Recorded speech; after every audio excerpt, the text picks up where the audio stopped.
jo volia fer alguna cosa que introduís cordes per això, perquè tingués aquest timbre més clàssic, diguem-ne. I llavors, bueno, hem posat una viola i un cello i una guitarra elèctrica i piano, vull dir que...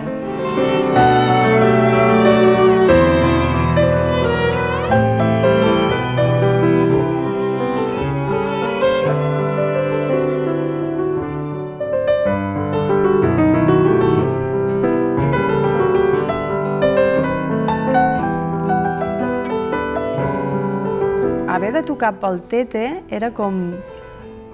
Em va fer créixer molt. Jo dic, haig de tocar molt bé. Jo crec que allà vaig tocar el millor que vaig poder fins aleshores, no? Em va inspirar.